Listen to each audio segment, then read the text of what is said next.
व्यासपीठावर उपस्थित महाराष्ट्र नवनिर्माण सेनेचे अध्यक्ष राज ठाकरे, संजय तर आमच्या दोघांचा कॉमन मित्र आहे, व्यासपीठावरील सर्वच तिन्ही पक्षाचे राष्ट्रवादीचे सुद्धा नेते आहेत आणि उद्याचे या नगराचे नगरसेवक आणि जमलेल्या माझ्या तमाम हिंदू बांधवांनो, भगिनींनो आणि मातांनो, जरा आवाजाची गडबड आहे आणि एक 4 दिवसापूर्वी मला मुलाखतकाराने विचारलं होतं, इस चुनाव की खासियत क्या है? म्हटलं खासी यही खासियत है, सगळेजण खोकतायत, सगळ्यांनाच घशाचा त्रास होतोय आणि हा काय अचानक नाही झालेला. त्याच्या मागे हे सगळं जे काय राजनी सांगितलं ते षडयंत्र हळूहळू हळूहळू आपल्या गळ्यापाशी आवळत आवळत आवळत हा केवळ माझा नाही तर आपल्या सगळ्यांचा आवाज चेपण्याचा प्रयत्न चाललेला आहे.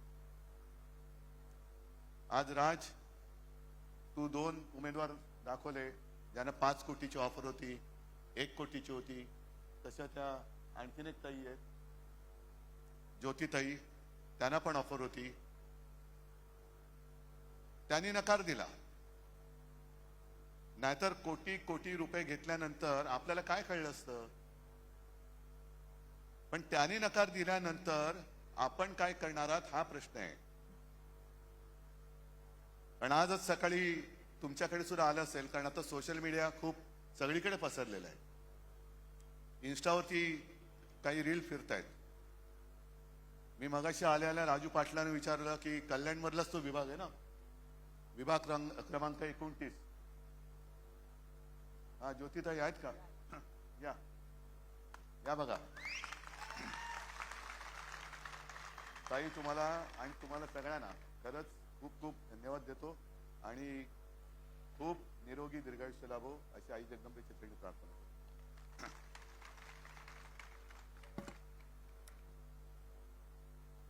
प्रभाग क्रमांक 29 हे सगळं मी फोनवरती पाहिलं. घराघरामध्ये पाकिटं जातात, पैशाची पाकिटं.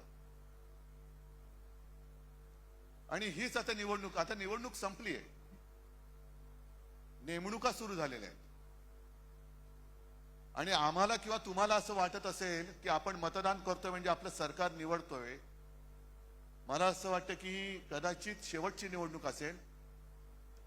कारण याच्या पुढे आता देशाचे पंतप्रधान देश चालवतील असं वाटत नाही, राज्याचे मुख्यमंत्री राज्य चालवतील असं वाटत नाही. कोण चालवेल देश, कोण चालवेल राज्य? आणि आपण बसा बोंबलत, महापौर कोण होणार? मला एक गोष्ट कळत नाही, म्हणजे आम्ही 2 भाऊ 20 वर्षांनी एकत्र आलो. जेव्हा एकत्र नव्हतो तेव्हा विचारत होते एकत्र येणार की नाही येणार, उद्या तुम्ही असे कराल का, एकत्र येणार का? आता आलो. आजच मला कोणीतरी विचारलं की तुमची जी काही युती झाली त्याच्यात जागा वाटप कसा झाला. आणि मी त्यांना उत्तर दिलं, मुळामध्ये आमची युती जागा वाटपासाठी झालेलीच नाही, मराठी माणूस जागा करण्यासाठी आमची युती झालेली आहे. जागा वाटप कसलं, आमचीच जागा आहे. आणि सगळी आम्ही म्हणजे एका घराण्याचीच लेकरं आहोत. आपण सगळी एका मातेची, एका मातीची लेकरं आहोत. मग दुसरा प्रश्न येतो की तुम्ही मराठी करताय, इतर भाषिकांचं काय? म्हटलं काय, इतर भाषिकांनी कोणी तक्रार केली का तुमच्याकडे? आमचा विरोध दुसऱ्या भाषिकाने किंवा भाषेला नाहीये, पण आमच्यावरती जो दादागिरी करतोय, आमच्या घरात घुसून त्याला त्याच भाषेत उत्तर नाही दिलं तर कशाला छत्रपतींचं नाव घ्यायचं? असा कोणतरी एखादा मराठी माणूस आहे का की कोण तो राज तू बोलला तो मलई का कोण कलई, त्याच्या तिकडे जाऊन बोलेल की या शहराचा या राज्याशी संबंध नाही? उभा चिरतील त्याला तिथल्या तिथे. आम्ही सहनशील आहोत, आम्ही सगळ्यांना आपलं मानत आलो. आणि आता आपलं मानता मानता जे कोणी आमच्याशी दादागिरी करतायत त्यांना थोडंसं त्यांना कानफट आहे एवढं दाखवून दिलं तर काय चुकलं आमचं? काय चुकलं काय आमचं? इतर भाषिकांचं आमचं काहीच म्हणणं नाहीये. मराठी आमची आई आहे, ठीक आहे, हिंदी आमची मावशी आहे. पण या गद्दाराबरोबर जो आणखीन एक गद्दार मुंबईचा गेलाय, तो जे मध्ये बोलला होता की मराठी माझी आई आहे, हिंदी माझी मावशी आहे, आई मेली तरी चालेल. अरे आईवरती वार करणारी अवलाद, म्हणजे एवढी गद्दार लोक या महाराष्ट्रामध्ये निपजू कसे शकतात हेच मला कळत नाही. आई मेली तरी चालेल, कशाला? आई तर पाहिजेच. मावशी असू द्या, काकी असू द्या, मामी असू द्या, आणखीन कोणी असू दे ना. मोहन भागवत सांगतात ना, कुटुंब वाढवा, मोठं कुटुंब घेऊन फिरा की. आम्ही कुठे नाही म्हणतोय, करा मोठं कुटुंब, सुखी कुटुंब. की त्याच्यातले नोकऱ्या किती जणांना लावणार हे भागवतांनी सांगावं, का नुसती बेकारांची फौज तयार करणार हिंदुस्थानामध्ये? जो माणूस शिवसेनेशी गद्दारी करतोय तोच आता ठाण्याशी गद्दारी करायला लागलाय, ठाण्याकरांची गद्दारी करायला लागले. राज, तुम्ही आता जे सांगितलं वन जमीन, 1000 एकर जमीन, मला धक्का बसतोय की ती जमीन त्यांनी देऊन टाकली आणि बाहेर पडल्यानंतर बावनकुळे म्हणतायत की मला माहितीच नाही ही वन खात्याची जमीन आहे. अहो कशाला तिकडे बसलाय झक मारायला मंत्री म्हणून? मुख्यमंत्री मी पण होतो, पण एक सुद्धा वन जमीन मी कोणाला 1 इंच सुद्धा उद्योगपतीला देऊ दिली नव्हती. उलट जंगलाची व्याप्ती मी वाढवली होती. माझ्या काळामध्ये जेवढं जंगलाचं काम झालं, जंगलं वाढवली, तेवढी मला नाही वाटत ह्या आधी कोणी केले असतील. कोणीच केलं नसेल. आणि गणेश नाईकांना मला सांगायचंय, कारण त्यांनी कसं ते शेवटी माणूस आहे, माणूस आहे. त्यांनी मध्ये एक ऑर्डर काढली बिबट्याना, शूट ॲट साईट. कारण बिबट्या आता मानवी वस्तीत घुसायला लागले. नाही घुसता कामा, बरोबर आहे, पण बिबटे जर का मानवी वस्तीत दिसले तर शूट ॲट साईट. मग माणूस जर बिबट्याच्या वस्तीत दिसला तर काय? मग काय करायचं? आणि ज्या उद्योजकांसाठी, विकासकांसाठी जंगलाची जमीन जो कोणी सही करून त्यांना आंदण देत असेल, त्या सही करणाऱ्याला Ganesh Naik shoot at sign करणार आहेत का? जो सही करेल त्याला गोळ्या घाला. जो जंगल उद्योगपतीला देईल, जो त्याच्यावर सही करेल त्याला गोळ्या घाला. असं काम वनमंत्री गणेश नाईक करून दाखवणार आहेत का? हिंमत आहे का त्यांच्यामध्ये? बाकी सगळं ठीक आहे. ही जी काय खेचाखेची सुरू आहे, कशासाठी खेचताय? ही महापालिका, अरे ही मला आठवतंय 1968 साल असेल किंवा त्याही आधी असेल. मी लहान होतो तेव्हा.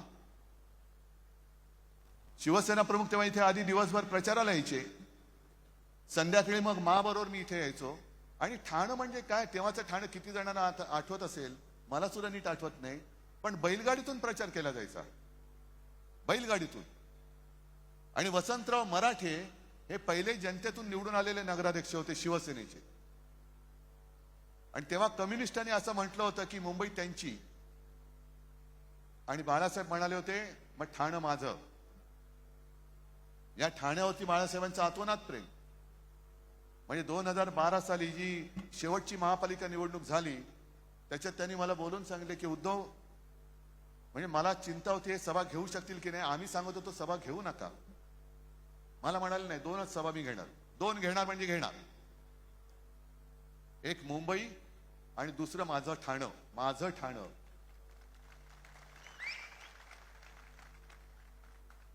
हे एवढं प्रेम बाळासाहेबांचं तुमच्यावरती. आणि मला आजही आठवतंय, आता विकासकाच्या गोष्टी किंवा विकासाच्या गोष्टी या अनेक होत आहेत. तेव्हाची गरज काय होती? अशीच कुठेतरी सभा होती, गावदेवी मैदान असेल, देव जाणे कुठलं, कारण मी लहान होतो. आणि बाळासाहेब भाषण करताना चिठ्ठी आली.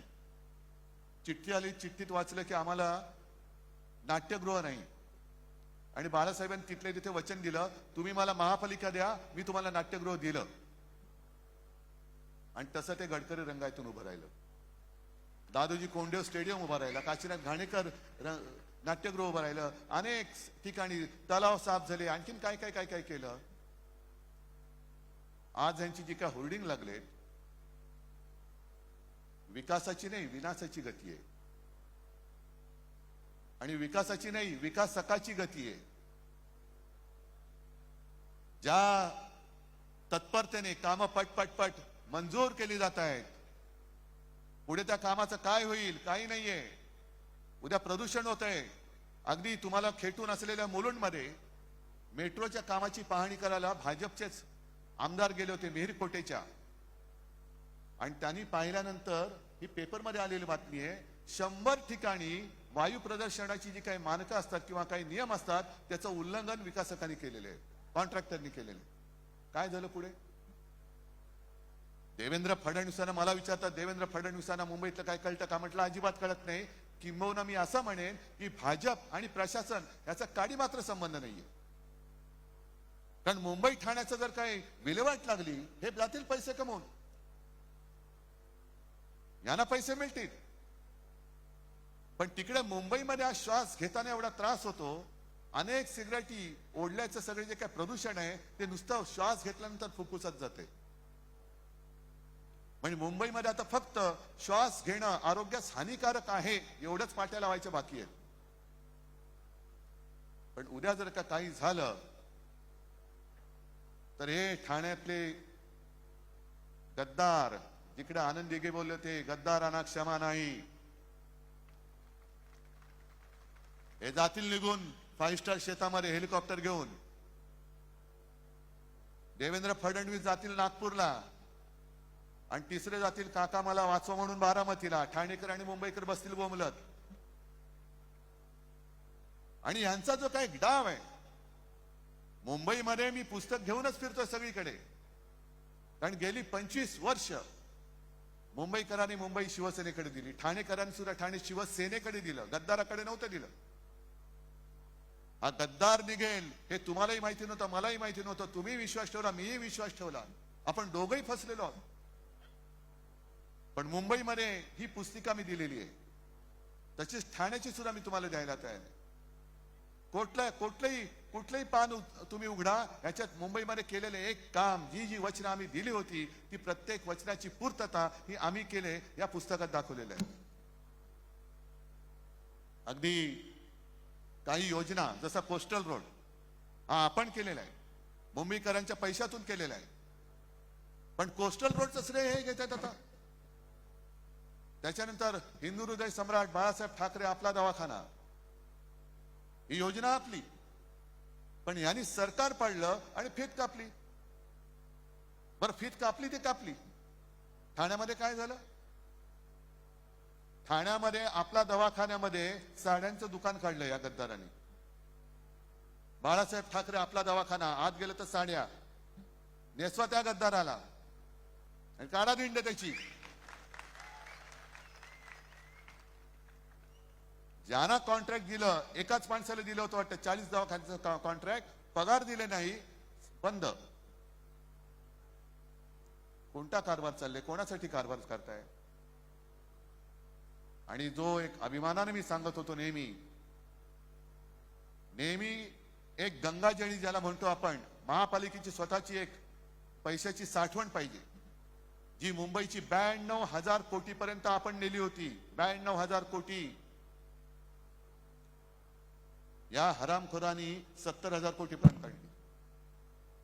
आता या ठेवी कशासाठी असतात? जे शहरासाठी पुढची 50 वर्ष 100 वर्ष आवश्यक असलेले प्रकल्प आहेत त्याच्यासाठी या ठेवी वापरल्या जातात. कामगारांची देणी देण्यासाठी ठेवली जातात. आणि नाही तर त्याच्या व्याजावरती सुद्धा महापालिकेची बरीच कामं चालतात. एखादं काम जसं कोस्टल रोड त्या ठेवीतून केलं, पण ते काम देताना आवक जावक बघावी लागते की किती खर्च येणार आहे, किती पैसा लागणार आहे. हा पैसा एवढा दिल्यानंतर इकडे पैसा परत कुठून येणार आहे, याचा काही ताळमेळ न घालता मुंबईच्या डोक्यावरती आता 3 लाख कोटीचं देणं करून ठेवले. 3 लाख कोटीचा घोटाळा याने मुंबईत केलाय. ठाण्याची तर तिजोरी मला वाटतं चाटून पोचून, म्हणजे जे फडणवीस सांगतात ना, ठेवी काय चाटायचे असतात का? अहो, इकडे ठाण्यातल्या तुमच्या गद्दार साथीदाराने ठेवी तर सोडा, तिजोरी पण चाटून पुसून टाकली असेल. निवडणूक झाल्यानंतर आपली सत्ता आल्यानंतर कळेल तिजोरीमध्ये काही शिल्लक ठेवले की नाही. नव्या मुंबईची तिजोरी त्यांनी खाली केलेली आहे, ठाण्याची तिजोरी खाली केली आहे. आणि काही महिन्यांपूर्वी तुम्हाला आठवत असेल नरेंद्र मोदी मुंबईत आले होते आणि त्यांनी भाषण केलं होतं, बैंक में पैसा रखकर विकास नहीं होता है जी. मग एफडीची जी संकल्पना आहे ही मोडीत का नाही काढत? का सगळे जे चाकरमानी आहेत, जे नोकरी करतात, पगार मिळवतात आणि त्यातनं काही पैसे वाचून फिक्स डिपॉझिट मध्ये ठेवतात भविष्यासाठी, कशासाठी ठेवतात? का नाही त्याने सांगत की उधर पैसा रखकर कुछ होता नहीं जी, तुम्ही काय देणार आहात पैसे? पण मोदींचं जे एक षडयंत्र आहे, एक तर संपूर्ण कारभार नासून टाकलेला आहे, देश संपूर्णपणे अदानीच्या हातामध्ये द्यायचा, महापालिका पूर्णपणे भिकारी करून टाकायच्या. महापालिकेचे जे काय नेहमीचे येणारे स्त्रोत होते ते सगळे आज केंद्राच्या हातात गेले.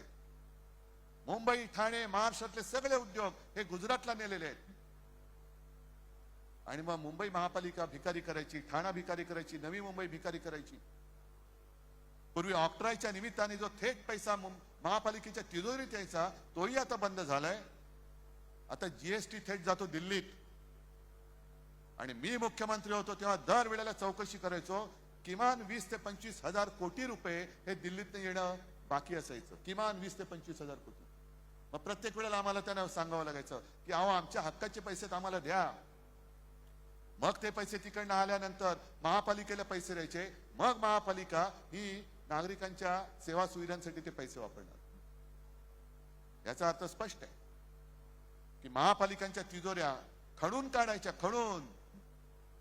पूर्वी छत्रपती शिवाजी महाराजांनी स्वराज्यासाठी सुरत लुटली होती, आता हे दोन सुरतवाले छत्रपतींचा महाराष्ट्र लुटतायत. जेवढा इंग्रजांनी आपल्याला लुटलं नव्हतं तेवढे भाजपवाले आपल्याला लुटतायत. आणि मग पूर्ण यंत्रणा मारून टाकल्यानंतर रोज उठून सगळ्या महापालिका, सगळी राज्य ही मोदींच्या दाराशी भिकेचा कटोरा घेऊन उभी राहिली पाहिजेत. आणि ते देतील तेवढे तुकडे घेऊन जायचं, वरती आवाज नाही करायचा. हे असं आपल्याला आयुष्य पाहिजे? आज ज्या काही निवडणुका चाललेल्या आहेत, साध्या साध्या नगरसेवक पदासाठी तुम्ही करोडो रुपये वाटताय.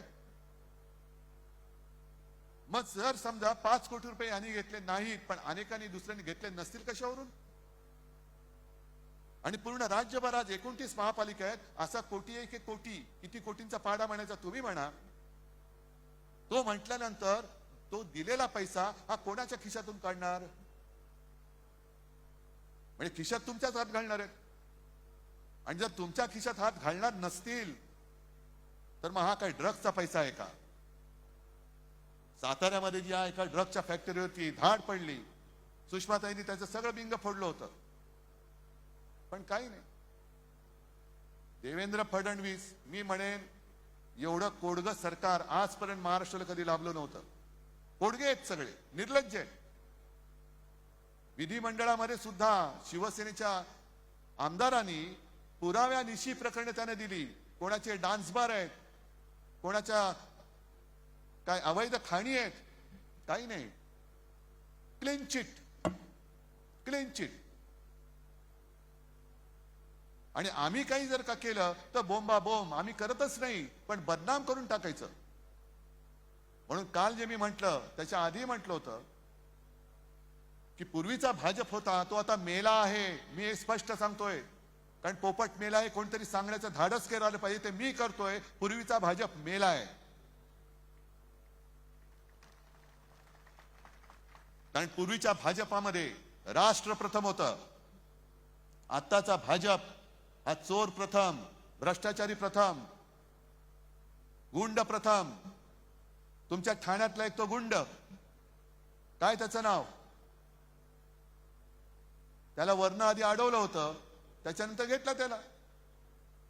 म्हणजे भाजपचं कसं झालेलं आहे की आधी करायचं, म्हणजे आता ही वनजमीन दिली, त्याच्यानंतर त्या तुषार आपट्याला स्वीकृत नगरसेवक केलं, आणखीन कोणी मग काहीतरी केलं.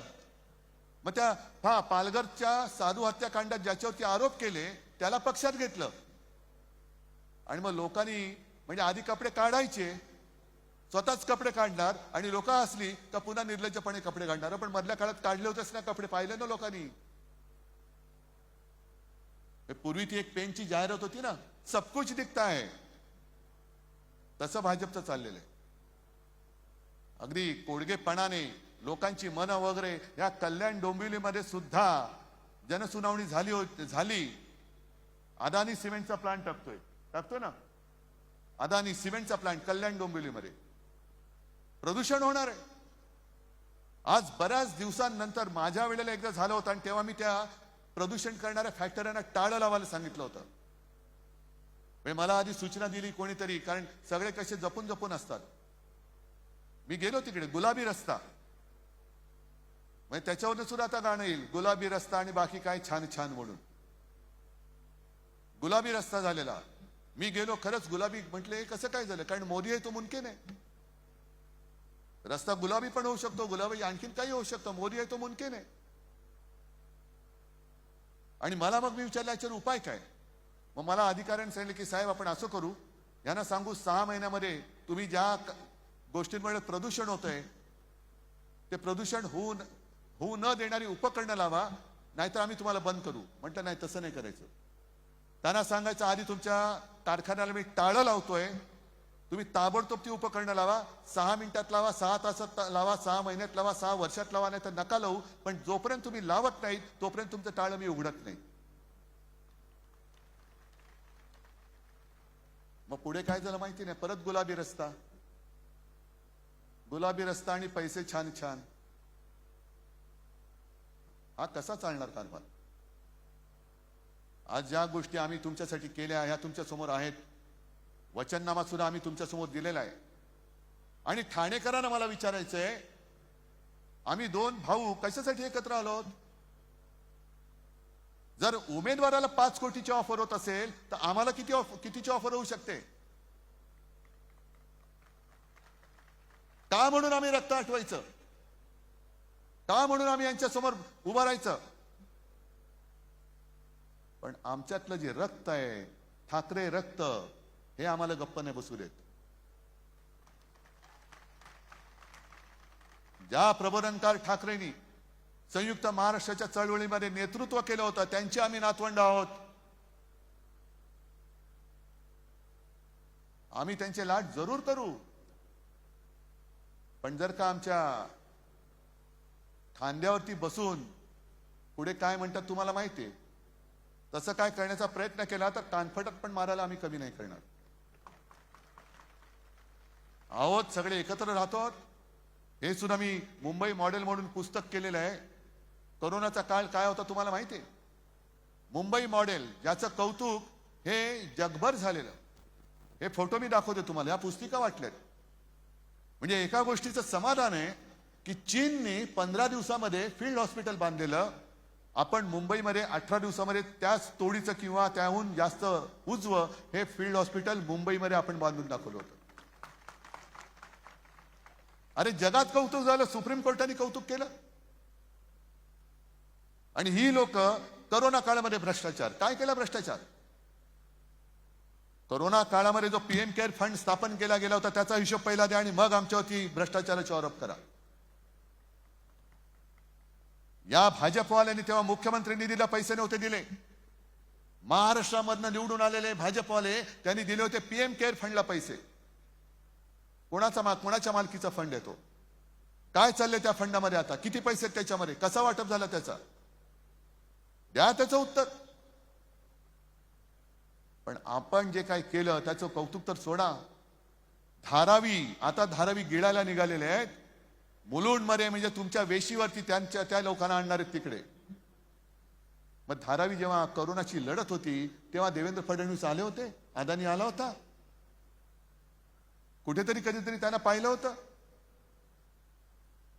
पण जेव्हा मी महाराष्ट्र वाचवत होतो, मुंबई वाचवत होतो, त्याच वेळेला उत्तर प्रदेशमध्ये गंगेत, भाजप शासित राज्यामध्ये गंगेत प्रेत वाहत होती.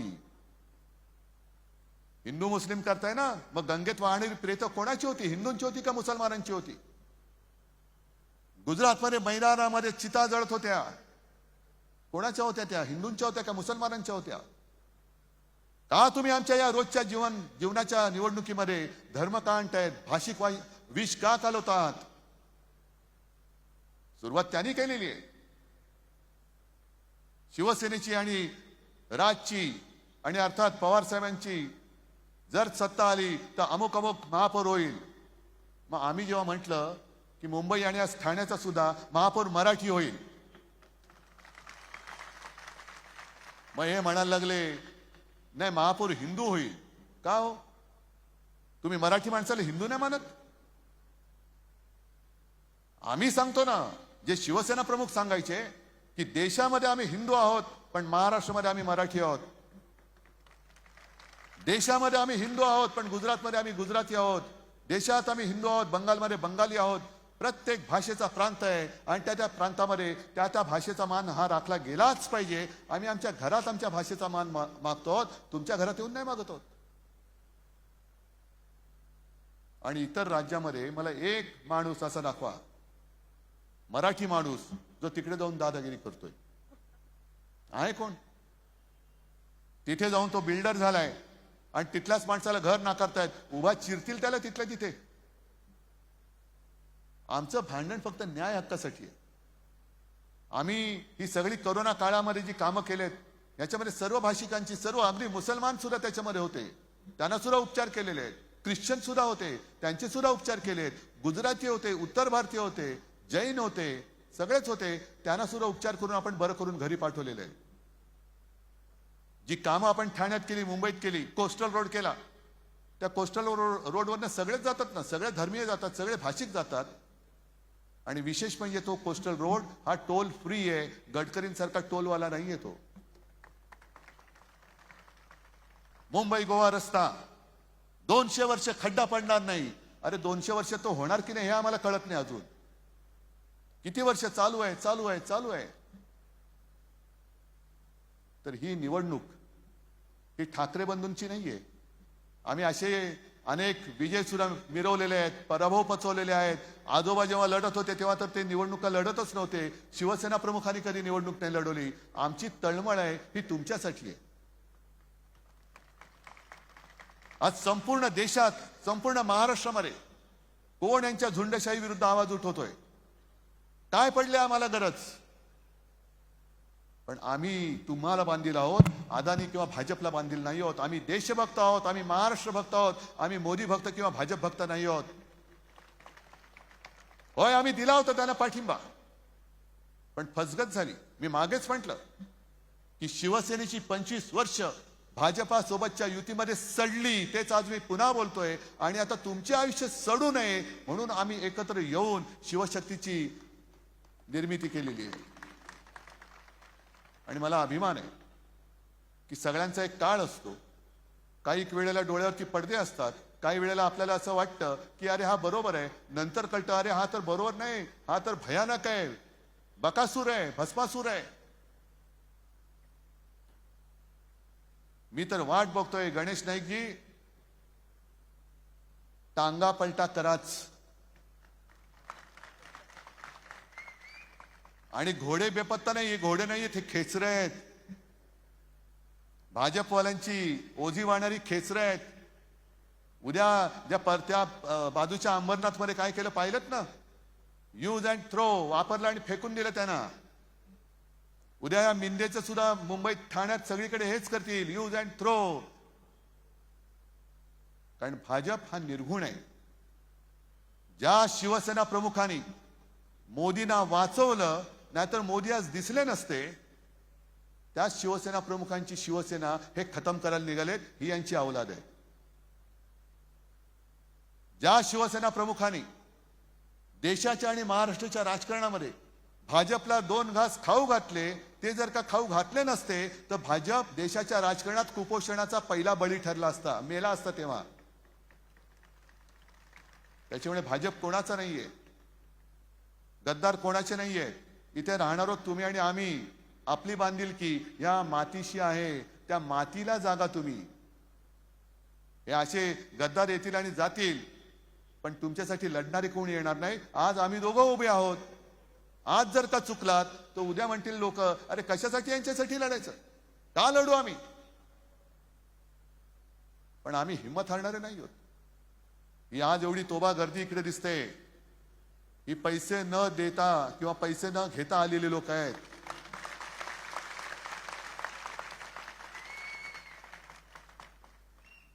आणि मशालीला मत, इंजिनाला मत आणि तुतारीला मत, म्हणजे आम्हाला मत नाही, तुमच्या चांगल्या आयुष्याला तुम्ही मतदान करताय. तुम्ही ठरवायचंय की तुमचं आयुष्य कसं पाहिजे, तुमच्या कुटुंबियांचं आयुष्य कसं पाहिजे. हवा स्वच्छ पाहिजे, शिक्षण स्वच्छ पाहिजे, पाणी स्वच्छ पाहिजे, का तिकडे भाजप शासित राज्यात दूषित पाण्याने जी लोक मेली, आजारी पडली, तसं पाणी तुम्हाला पाहिजे का. आणि हा एकदा विचार केला तर मला वाटतं निवड स्पष्ट आहे. जिथे जिथे मशाल असेल तिथे मशाल, जिथे इंजिन असेल तिथे इंजिन, आणि जिथे तुतारी असेल तिथे तुतारी. तिसरा झाल्यानंतर चौथा विचार नाही. एवढी स्पष्ट स्वतःच्या आयुष्याची दिशा ठरवणारी निवडणूक आहे. त्याच्यामुळे ती दिशा ही तुम्हीच ठरवायची. तुम्ही एकदा ठरवल्यानंतर पुढची सगळी वचनं पाळण्याची जबाबदारी ही आमच्या दोन भावांची. आणि हा ठाकरेंचा शब्द आहे, मोदी गॅरंटी नाहीये. हा ठाकरेंचा शब्द आहे. ठाकरे जे बोलतात ते करतात, पण ठाणेकर बोलतात ते करणार का नक्की. मग विजय मिरवणुकीला आम्ही यायचं. महापौर आपला. सगळ्यांना शुभेच्छा देतो. जय हिंद, जय महाराष्ट्र.